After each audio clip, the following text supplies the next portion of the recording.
Hello everyone, welcome to दुनिया खुशी की दुनिया में आपका बहुत बहुत स्वागत है। आज की स्टोरी का टाइटल है सेवा मार्ग, जिसे लिखा गया है मुंशी प्रेमचंद्र जी के द्वारा। तो चलिए स्टार्ट करते हैं आज की समरी। तारा ने 12 साल दुर्गा माता की तपस्या की। न पलंग पे सोया, न बालों को संवारा और न ही आंखों पे काजल लगाया। जमीन पे सोती थी, गेरुआ रंग के कपड़े पहनती थी और रूखी रोटियां खाती थी। उसका चेहरा मुरझाई हुई कली की तरह था। आंखों पे न कोई चमक थी और न ही दिल एक सुनसान जंगल की तरह बंजर हो गया था। उसकी आंखों में सिर्फ यही तमन्ना रहती थी कि दुर्गा माँ जी की दर्शन कर पाए। शरीर मोमबत्ती की तरह घुलता था, पर यह लो दिल से नहीं बुझता था। यही इच्छा उसके जीवन का मकसद बन गया था। क्या तू सारा जीवन रो रो के काटेगी? इस समय के देवता पत्थर हो गए हैं। पत्थर को कभी किसी ने पिघलते हुए देखा है क्या? देख, तेरी सखिया फूलों की तरह खिल रही है, नदी की तरह बढ़ रही है। क्या तुझे मुझ पे दया नहीं आती? तारा कहती, माँ अब तो जो लगन लग गई अब लग गई। या तो देवी के दर्शन पाऊंगी या फिर यही इच्छा लिए संसार से चली जाऊंगी। तुम समझ लो मैं मर गई। इस तरह पूरे 12 साल बीत गए और तब देवी प्रसन्न हुई। रात का समय था। चारों ओर सन्नाटा छाया हुआ था। मंदिर में एक धुंधला सा घी का दीपक जल रहा था। तारा दुर्गा के पैरों पर माथा झुकाए सच्ची भक्ति का परिचय दे रही थी। अचानक उस पत्थर की मूर्ति के तन में देखो जान आने लगी। तारा के रोंगटे खड़े हो गए। वो धुंधला दीपक अद्भुत तेज के समान चमकने लगा। मंदिर में मन को मोह देने वाली सुगंध फैल गई और हवा में जैसे एक जिंदा दिली महसूस हो गई। देवी का उज्जवल रूप चांद की तरह चमकने लगा। ज्योति के समान उसकी आंखें जगमगा उठी, होंठ खुल गए और आवाज आई, तारा, मैं तुमसे बहुत प्रसन्न हो गई हूँ। मांग, क्या वरदान चाहती है तू? तारा खड़ी हो गई। उसका शरीर इस तरह कांप रहा था जैसे सुबह के समय कांपती हुई साउंड में किसी के गाने की धुन। मानो उसे लग रहा था वो हवा में उड़े जा रही है। उसके अपने दिल के अविचार और रोशनी की आवाज हो रही थी। उसने दोनों हाथ जोड़ करके भक्ति से बोला, भगवती, तुमने मेरी 12 साल की तपस्या पूरी कर दी। किस मुंह से तुम्हारा गुणगान गाऊं? मुझे संसार की वो नायाब चीजें दो मैं जो मेरी इच्छाएं और सीमाओं का अंत है। मैं वो ऐश्वर्य चाहती हूँ जो सूरज को भी मात दे दे। देवी ने मुस्कुराते हुए कहा, दिया। वो दौलत दो जो काल चक्र को भी शर्मिंदा कर दे। देवी ने मुस्कुराते हुए कहा, दिया। वो सुंदरता जो अद्भुत हो, जिसकी कोई बराबरी ना कर सके। देवी ने मुस्कुराते हुए कहा, ये भी दिया। तारा ने बाकी की रात जाग करके बिताई। सुबह उसकी आंखें पल भर के लिए झपक गई। जागी तो देखा कि वो सिर से पांव तक हीरे को जवाहरात से भर गई थी। उसके आलीशान महल आसमान से बातें कर रहे थे। पूरा महल संगमरमर से बना हुआ था और बेशकीमती पत्थरों से जड़ा हुआ था। दरवाजे पर मीलों तक हरियाली छाई हुई थी। दासियां सोने के कपड़े पहने पूरे चारों ओर दौड़ रही थी। तारा को देख करके वो सोने के लोटे और कटोरे लेकर के आई। तारा ने देखा, मेरा पलंग हाथी रात का है। जमीन पर बड़े कोमल बिछौने बिछे हुए हैं। सिराने की ओर एक बड़ा सुंदर ऊंचा शीशा लगा हुआ है। तारा ने उस पे अपना रूप देखा तो चकित रह गई। उसका रूप चांद को भी शर्मिंदा कर देने वाला था। दीवार पर कई नामी ग्रामी चित्रकारों के मनमोहक चित्र टंगे हुए थे, पर ये सब तारा की सुंदरता के आगे फीके थे। तारा को अपनी सुंदरता का घमंड हो गया। वो कई दासियों को लेकर के बागीचे में गई। वहां का नजारा देख करके वो मुग्ध हो गई। हवा में गुलाब और केसर की भीमी भीमी खुशबू लगी हुई थी। रंग बिरंगे फूल हवा के मन झोंकों से मतवालों की तरह झूम रहे थे। तारा ने एक गुलाब का फूल तोड़ लिया और उसके रंग और कोमलता की अपनी होठों से तुलना करने लगी। गुलाब में वो कोमलता ना थी जो उसके होठों में थी। बगीचे के बीच में जामुनी रंग के मड़ियों से जड़ा हुआ एक तालाब था, जिसमें हंस और बतख खेल रहे थे। अचानक तारा को ध्यान आया, मेरे घर के लोग कहाँ हैं? दासियों से पूछा। उन्होंने कहा, वे लोग पुराने घर में होंगे। तारा ने छत पे जाकर के देखा। उसे अपना पहला घर एक साधारण झोपड़ी की तरह लगने लगा। उसकी बहनें उसकी साधारण दासियों के समान भी ना थी। माँ को देखा, वो आंगन में बैठी चरखा काट रही थी। तारा पहले सोचा करती थी कि जब मेरे दिन चमकेंगे मैं इन लोगों को भी अपने साथ रख लूंगी और उनकी अच्छे से सेवा करूंगी। पर इस समय दौलत के अभिमान ने उसकी पवित्र इच्छा को कमजोर बना दिया। तो उसने घर वालों को देखा। उसकी आंखों में उनके लिए कोई भी प्रेम न था। और फिर वहां उस मनोहर गाने को सुनने चले गए जिसकी धुन उसके कानों में आ रही थी।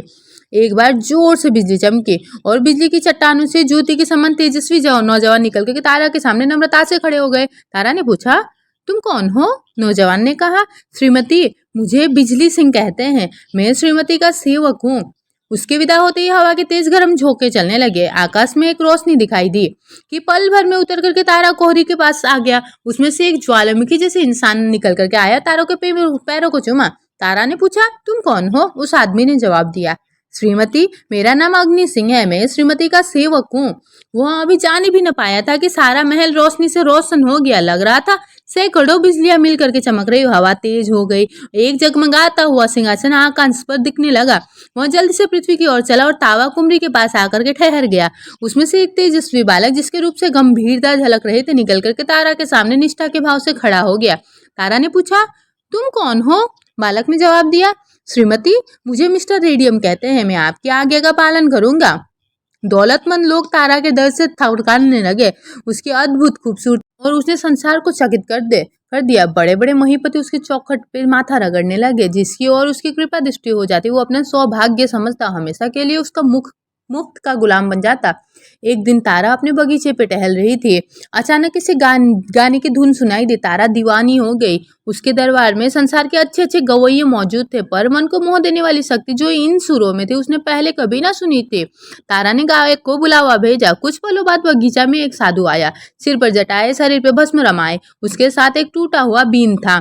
उसी से वहां प्रभावशाली धुन निकालता था, जो दिल के लुभावने स्वरों को कहीं मीठी थी, उससे भी ज्यादा मीठी थी। साधु आके तालाब के किनारे बैठ गया।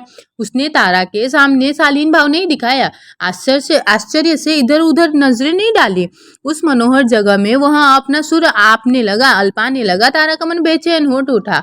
दिल में प्रेम जागने लगा। वो मतवाली होकर के टहलने लगी। साधु के मधुर आलाप से पानी में लहरें में उठने लगी और पक्षियां भी मधुर होने लगी। पेड़ झूमने लगे। तारा ने उस मनमोहक सुरों को एक चित खींचते हुए देखा।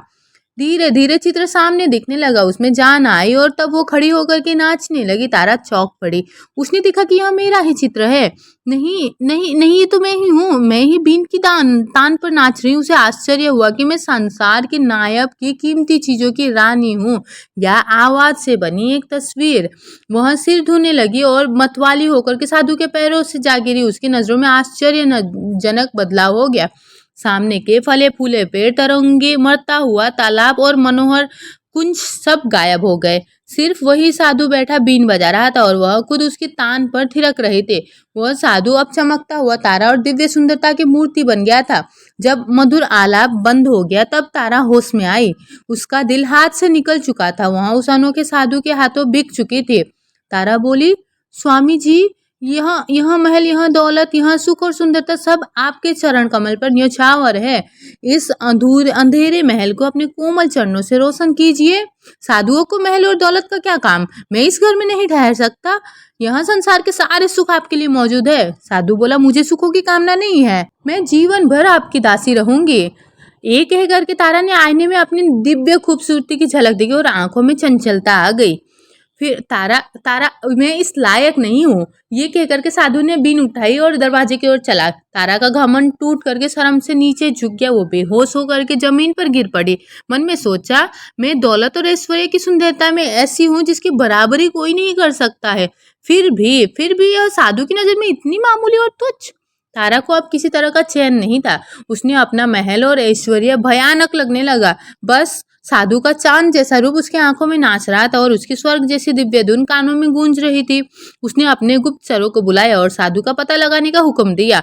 बहुत छानबीन के बाद उनकी कुटिया का पता चल गया। तारा रोज वायुयान पर बैठ करके साधु के पास जाती, कभी उस पर लाल जवाहर लुटाती, कभी रत्न और गहनों की छटा दिखाती, पर साधु उससे जरा भी बेचैन न हुए। तारा की माया जाल का काम उन पर कुछ भी असर ना पड़ा। तब तारा घूरी, फिर दुर्गा के मंदिर पे गए और देवी के चरणों पर सिर रख करके बोली, माँ, तुमने मुझे संसार की सारी नायाब चीजें दी। मैंने समझा था कि दौलत में संसार को दास बना लेने की ताकत है, पर मुझे अब मालूम हुआ कि प्रेम पर ऐश्वर्य सुंदरता का कोई भी अधिकार नहीं है।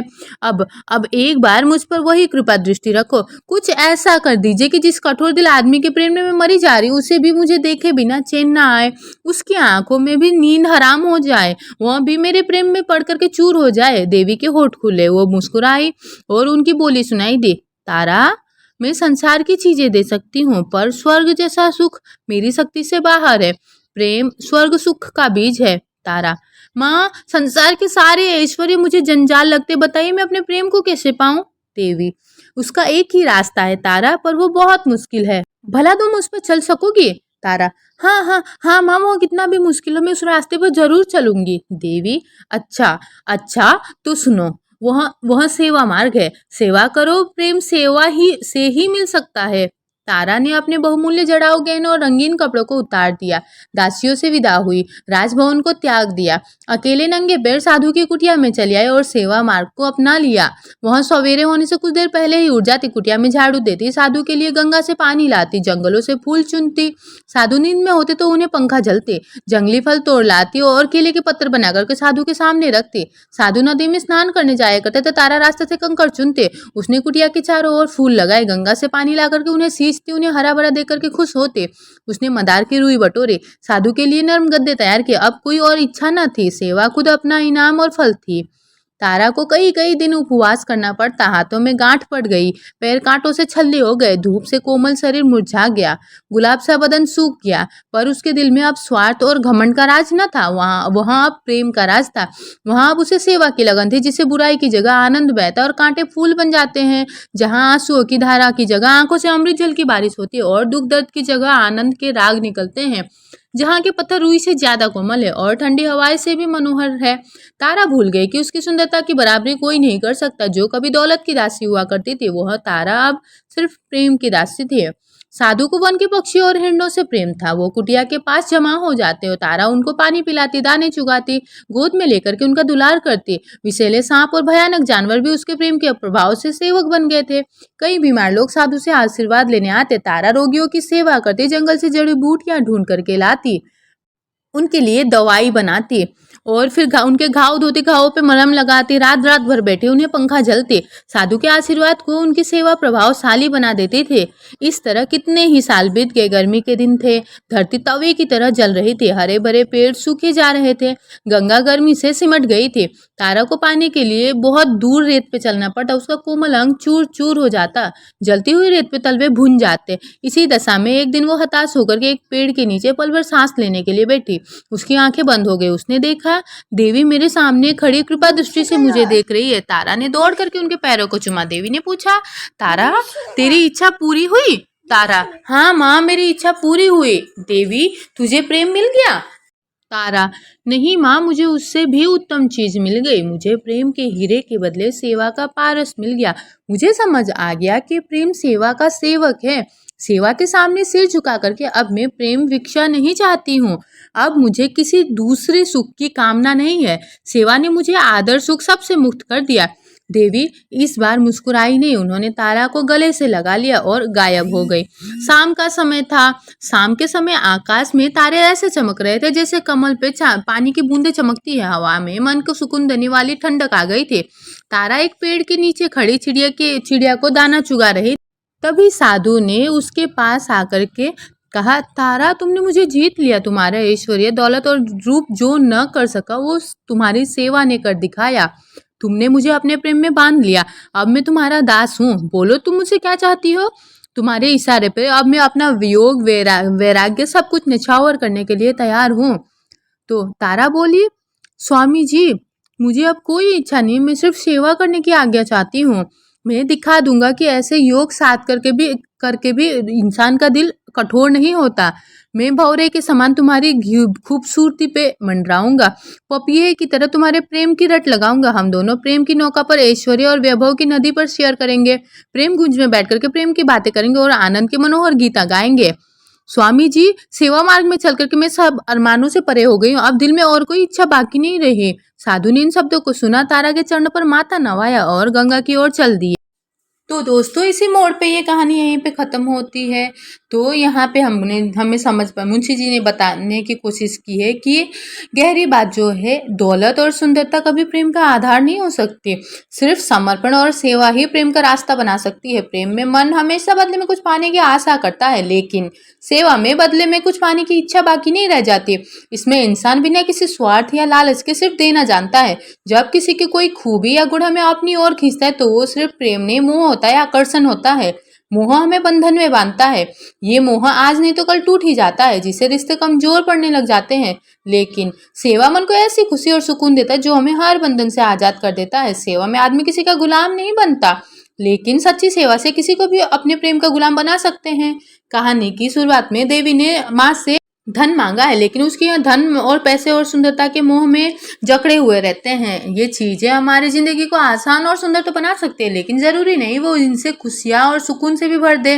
दौलत और सुंदरता ने तारा पे अभिमान भर दिया, तो वो नशे में इतनी चूर हो गई थी कि जिस मन में कभी अपने परिवार की सेवा करने का मान था, उसको भी दिल में दौलत का नशा इतना गहरा हो गया कि उसने अपने परिवार तक को छोड़ दिया। जिस घमंड ने उसके दिल से प्रेम को मिटा दिया था और उसमें सिर्फ चीजों को हासिल करने का जुनून भर दिया था। और ऐसी इच्छा कभी प्रेम नहीं हो सकती, प्रेम तो सिर्फ सेवा से ही मिल सकती है। तारा ने अपने रूप और दौलत से संत को रिझाने की बहुत कोशिश की, तब उनपे कोई असर ना हुआ, क्योंकि उस वक्त तारा घमंड और उनके पाने की लालसा में डूबी हुई थी। तारा ने सोचा था कि दौलत और खूबसूरती से दुनिया को अपना दास बना ले, मगर उन चीजों ने उसे बंधन में बांध करके अपना दास बना लिया था। सिर्फ उसकी पवित्र और निस्वार्थ सेवा ने उसे हर बंधन से आजाद कर दिया और सबको उसका दास बना दिया। उसकी सेवा में इतनी शक्ति थी कि संत भी उसके प्रेम से खुद को रोक ना सके। सेवा वो पारस पत्थर है जिसके आगे इंसान तो क्या, भगवान भी भक्त के सामने झुक जाते हैं। उम्मीद करते हैं आपको ये कहानी और इस कहानी से मिलने वाली सीख आपको बहुत पसंद आई होगी। अगर इसके अलावा आपको कोई सजेशन देना हो या फिर कहीं पे मैं इसको सुधार सकती हूँ अपनी ऑडियो बुक समरीज को, या फिर आपको कोई और समरीज भी सुननी हो, तो आप कमेंट बॉक्स में मैसेज कर सकते हैं। Thank you for listening this audio. Thank you so much.